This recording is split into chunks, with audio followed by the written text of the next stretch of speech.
Dito po tayo ngayon kasama si Kuya Jomar. Hey, good morning po. Ngayon po babawi tayo ng fast talk at interview kay Kuya Jomar. Ay grabe, babawian tayo. Ay napaka ganda po ng interview niya sa akin. Maraming nanood. Kaya ngayon marami din nag-request na mapawian natin si Kuya Jomar. Babawian Mas Kuya David, Opo. ang ating judge ngayon sa ating interview. Judge? Competition ba to? Okay bro, ready ka na ba? Ready ako bro. And unang-una, kamusta ka muna Kuya Jomar? Kamusta si Jomar? Ano nga na, siyempre, masaya tayo ngayon po mga kalingap. Kasi, yun nga, kakatapos lang din ng birthday natin, daming blessing. And also, nag-1 year na po tayo dito sa Kalingap. So, kailan ka nag-1 year? If I'm not mistaken, May 12. Kasi yung dumating ka, parang nag-feeding tayo nila Jack. Feeding tayo na nila Jack sa tawid dagat tayo dun eh. Isla. So, ang alam ko, hindi naman yung totally pinakang birthday. Hindi. Oo. Advance lang.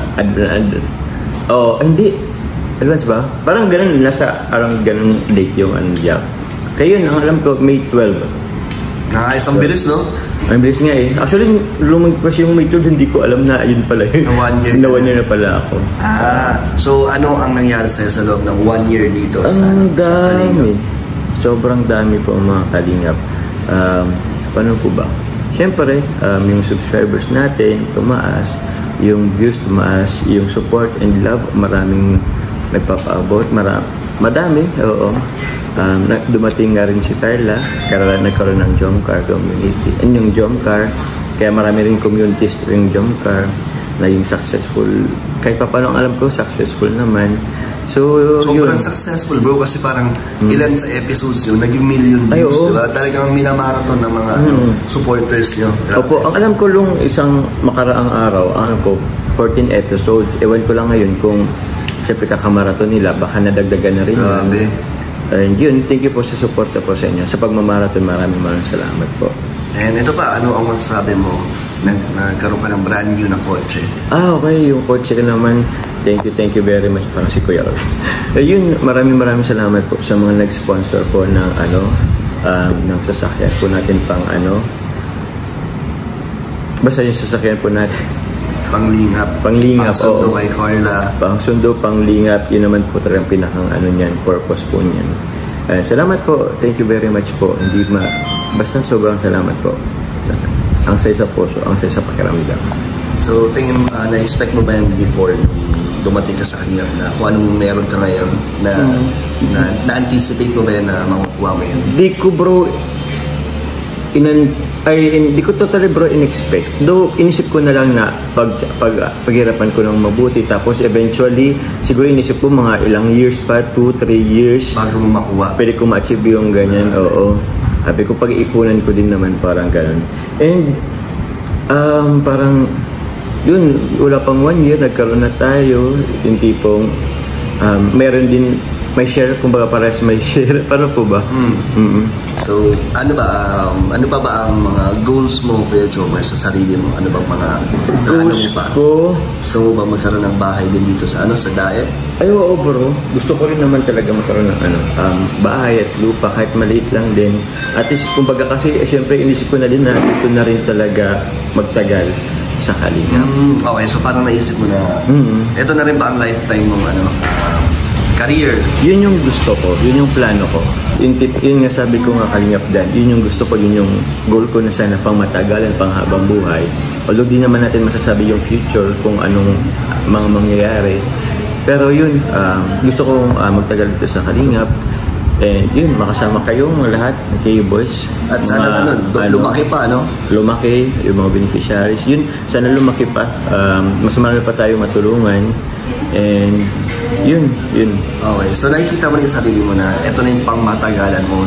Oo, bro. Gagawin sa yung buhay. Hindi ka naman mapapagod. Kasi nakakapagod din yung nakakapagod siya. Araw-araw tayo nag-drive. Nakakapagod siya, bro. Umaalis, di ba?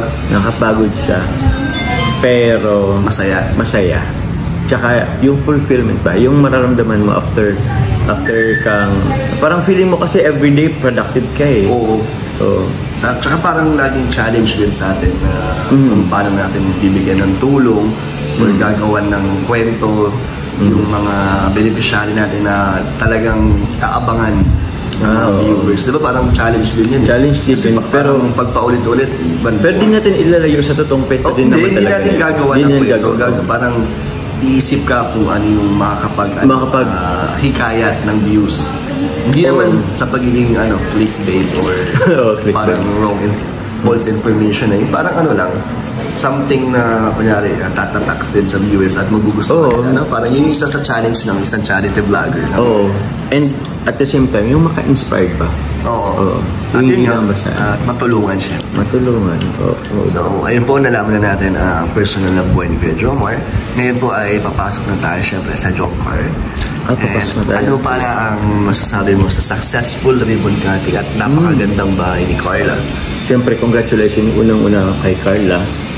Sa buong pamilya po ni Carla, congratulations. I mean,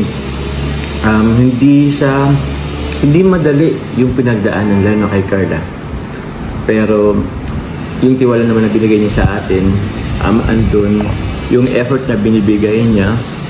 Although, isipin mo yung Kalingap Dan, buta na pagbablog, nag-ano rin siya tawag niyan, nag-aaral. So, medyo magulo. Ay, hindi naman totally magulo. Medyo yung time management talaga kailangan meron ka nun. And na-manage naman kahit paano ni Carla. Nagagawa naman. Pag kailangan siya ni Kalingap, nandyan siya. Diba? Nandyan siya. Tapos hindi niya rin napabayan yung kanyang pag-aaral with honors pa nga. Wow! So yun, congratulations sa kanila. And deserve din naman talaga bro nila. Yung kung anong meron sila ngayon natatanggap na blessings.